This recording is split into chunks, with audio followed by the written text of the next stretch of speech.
All right, peace and welcome back.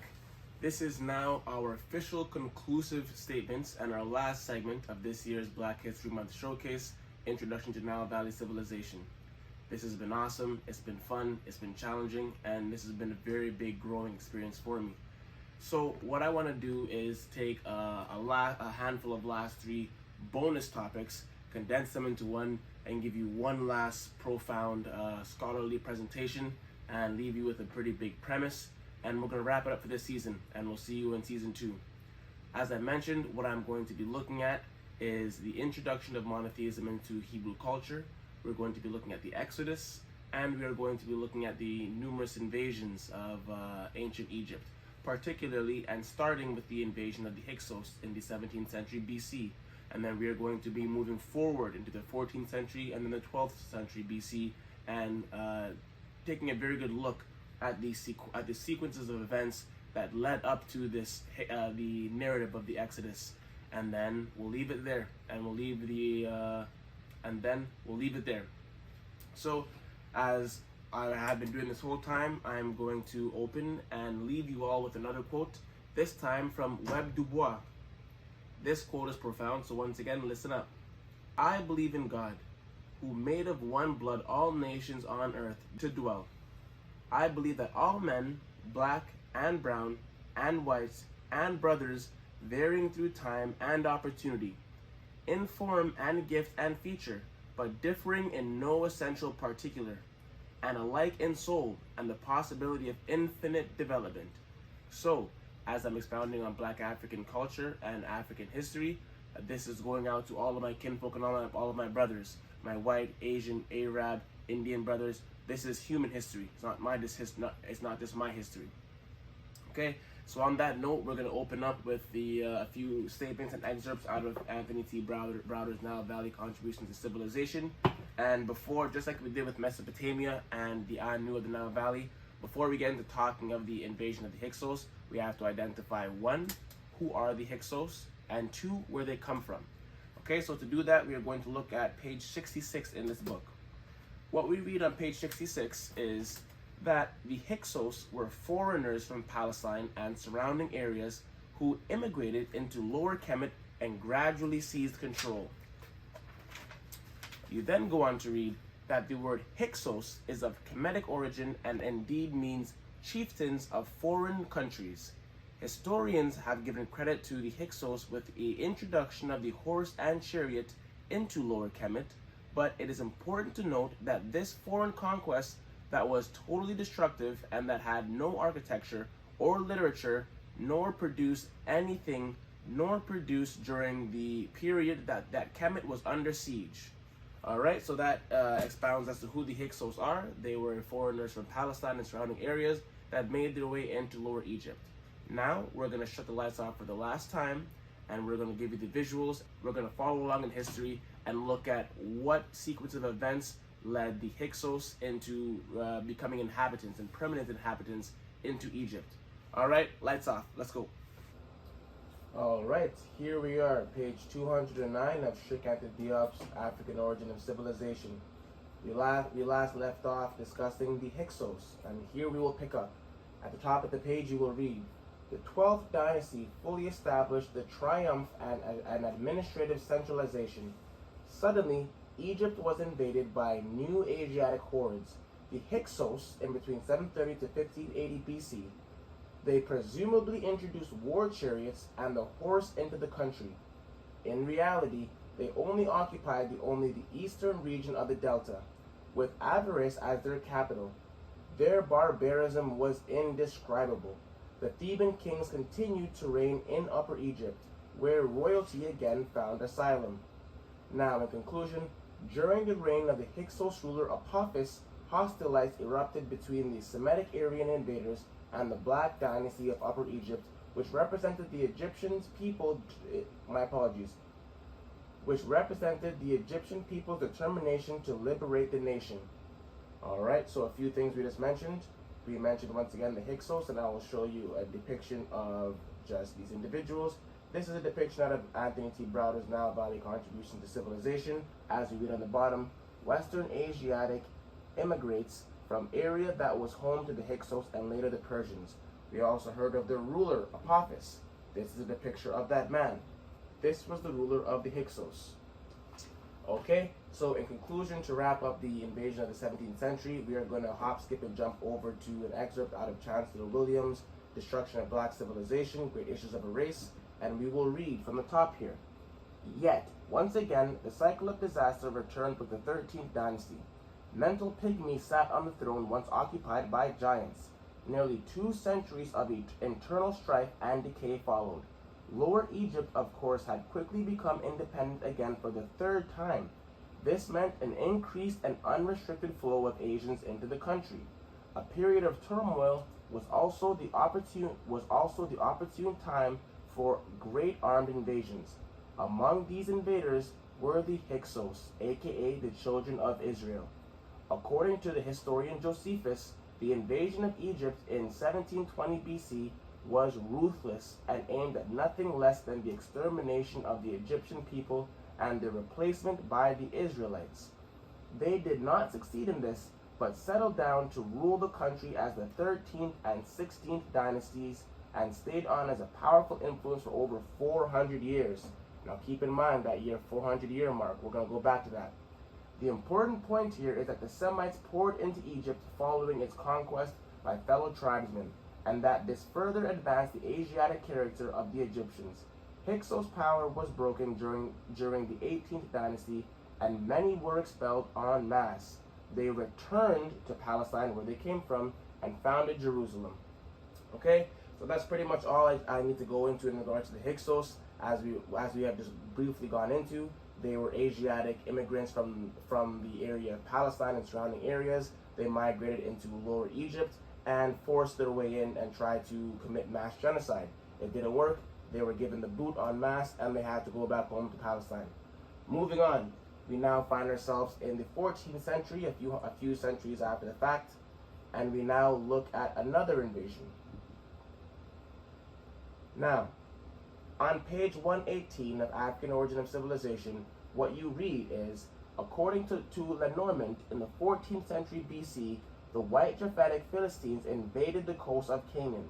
They were conquered by Ramses III, who destroyed their fleet and thus removed any possibility of their return by sea. The pharaoh was compelled to find a way to relocate an entire people deprived of any means of departing. He gave them land, and the Philistines settled there.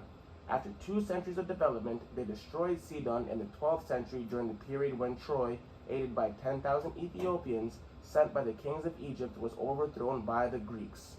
Okay, so we spoke of Ramses III, and I will show you a depiction of this black African king. Here we have Ramses III. Okay, so we've gone over an invasion in the 17th century, and now we've gone over an invasion in the 14th century. What we're going to do now is jump 200 centuries after the fact and look at yet another invasion. It seems like the Egyptians of Upper Egypt can't get a break. Now, we read, the Egyptian pharaoh Merneptah at Memphis learned that the king of the Libyans, Mire, was coming from the land Tehenu, and his archers and coalition of people from the north, composed of the Shordana, Siculans, Achaeans, Lycians, and Etrusians. I'm doing my best with this pronunciation. Once again, guys, go easy on me. The warrior elite of each country, his aim was to attack the western frontier of Egypt and the plains of Perir. The danger was all graver since the province of Palestine itself was affected by the disturbance. After the furious battle, which lasted 6 hours, the Egyptians had completely routed that coalition of barbarian hordes, and survivors long remembered their panic and passed that memory down for generations. Now, history tells that at the temple mortuary of the pharaoh Merneptah, the depictions and the story of this battle was carved etched onto the walls. Here is a depiction and an aerial view of that mortuary temple. Okay, so we've gone into the invasion of the 17th century, we've gone into the invasion of the 14th century, in which Pharaoh Ramses actually tried to give these Philistines the part of the land, and now the 12th century.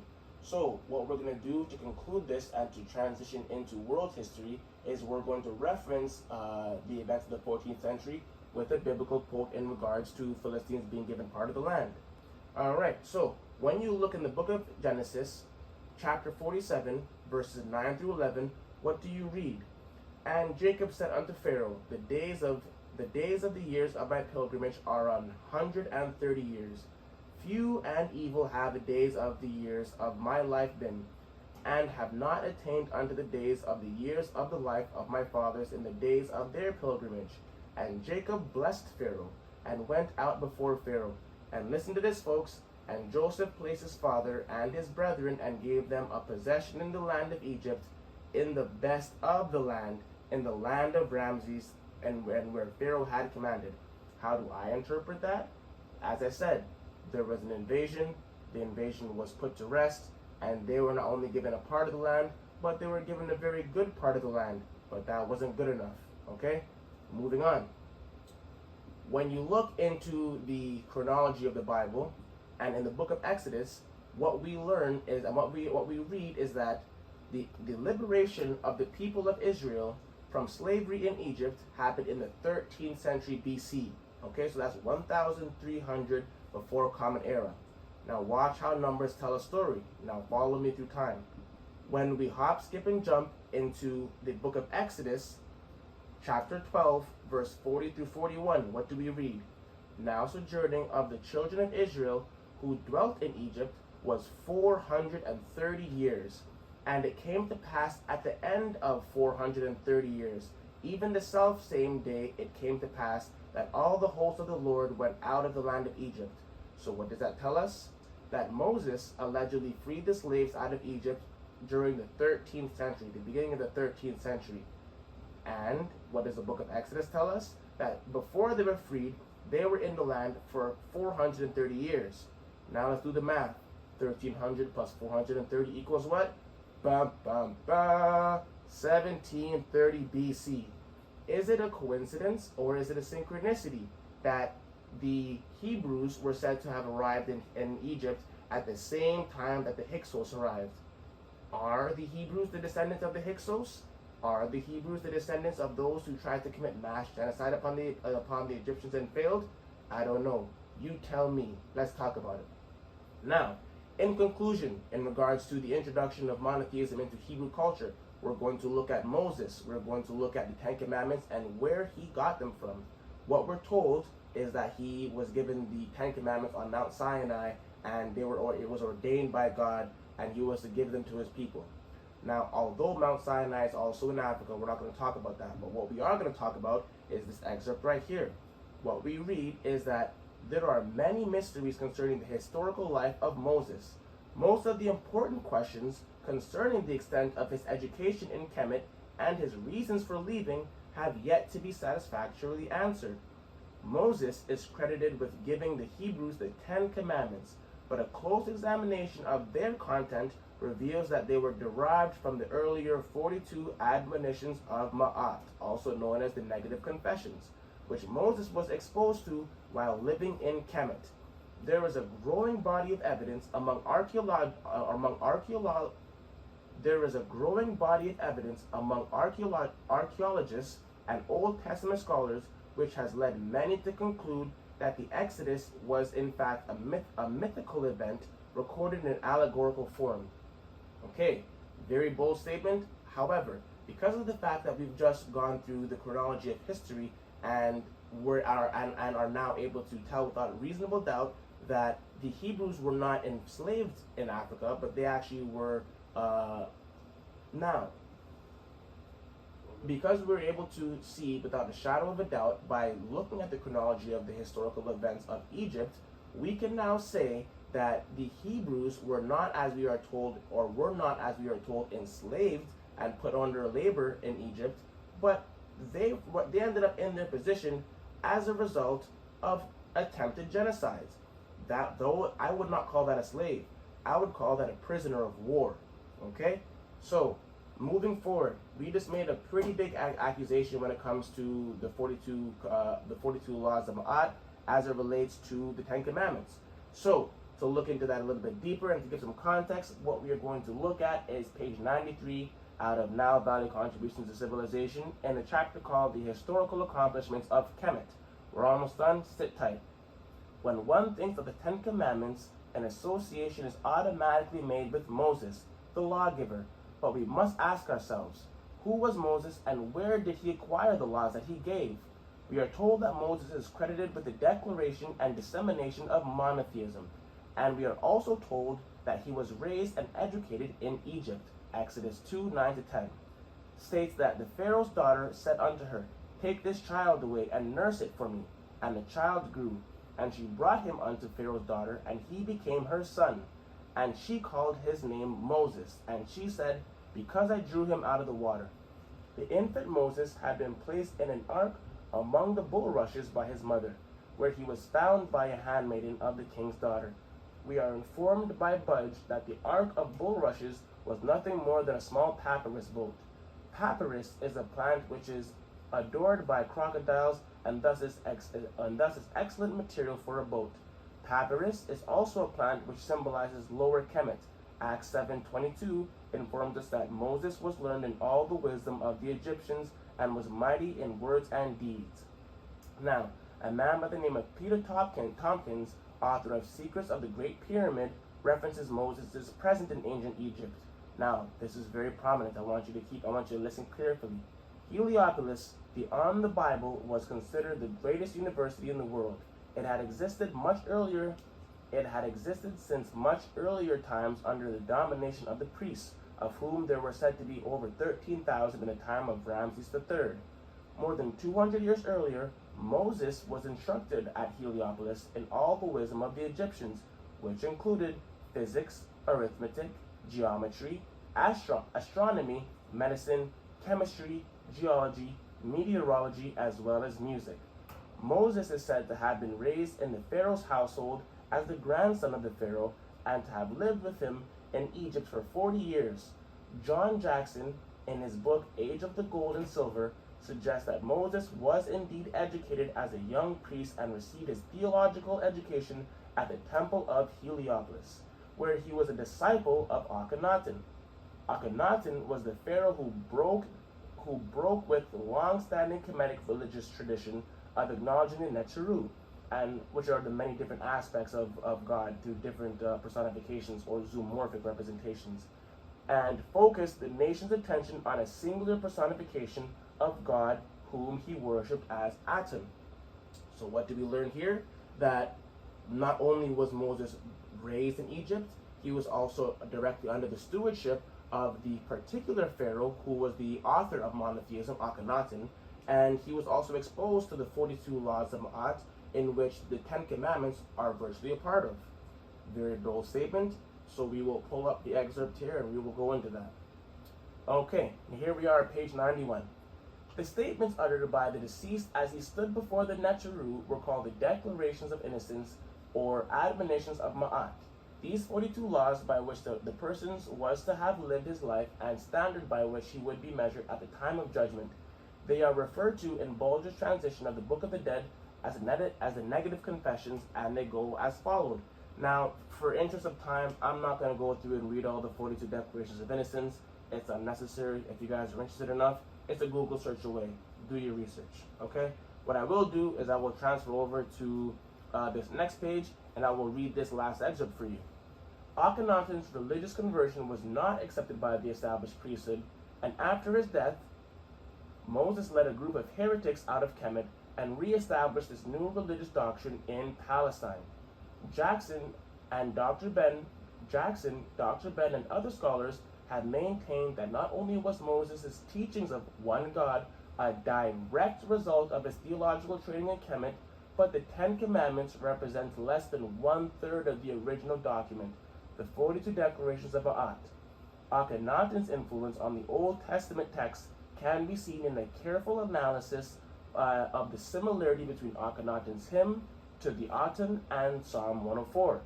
Just like Gerald Macy's representation and parallels between Heru and Jesus, we see this once again. We will read Akhenaten's hymn, 1353 BC, Psalms 104, 1000 BC, over 3 centuries after the fact. The world is in darkness like the dead. Every lion cometh forth from its den, all serpents sting, darkness reigns. Now, fast forward 3 centuries, thou makest the darkest, and it is the night, wherein all the beasts of the forest do creep forth, the young lions roar in their prey. Now, I'm not going to go through all of this because of interest of time. If you guys want, screenshot and read for yourselves. I'll do one more for you. When thou risest in the horizon, the darkness is banished. Then in all the world they do their work. The sun riseth, man goes forth unto his work, and to his labor into the evening. What does that tell me, and what am I interpreting from this? This is once again a regurgitation and a perversion of ancient Egyptian eschatological spirituality. Now, if one doesn't know enough history, they would look at Psalm 104 and think that this is original, this is one of a kind. Unfortunately, as we see, just like with Mesopotamia, and just like with a lot of other things, that is the furthest thing from the truth. Now, in conclusion, I forgot to bring up the great Pharaoh Merneptah's bust. This is him, great brother. You can see how magnificent his beard was. I'm envious. If only I could grow my beard like that. Whoever has the beard oil, hit me in the DM. And lastly, we will show you, lastly, this is the interior of the mortuary temple of Pharaoh Merneptah. And in conclusion, once again, we are told that the Hebrews were enslaved in Egypt. If that were the case, what do you make of this picture here? What we are seeing is the great Pharaoh with his own horse and chariots having to run through, trample, and deal with accordingly the hordes and the masses of the population of the Hyksos, who once again were, one, attempted at giving the best part of the land, two, weren't happy so they wanted more and they tried to run up, and three, if you look closely enough, are armed with spears and knives. If you ask me, those do not look like slaves. Alright, we've gone into a lot of information. If I really wanted to, I could go on further, but I'm going to wrap it up here. I want this to try and get short and sweet, and I'm going to try and get these segments under 15 minutes if at all possible. So, I give thanks for your attention. Meet me up front and we'll wrap this up. Alright folks, here we are finally at the end. Now, although I set out initially with a particular intention to be dropping one segment every day, 28 segments, bombshells, unfortunately, as I mentioned, time got the best of me, responsibilities as a father got the best of me, and that's just the way it is. One picture that I can remember vividly as I'm going through this new experience is something that I remember seeing while I was in the office in elementary school, Wilkley PS, and they had a picture that I've never forgotten up there, and what that picture says is shoot for the moon. Even if you miss, you'll land amongst the stars. Fast forward now into my adulthood, and that picture rings bells with me. So having said that, I give thanks for you guys following me all the way here. As mentioned, maybe you guys will see a season 2. Maybe we'll get into the Memphite theology.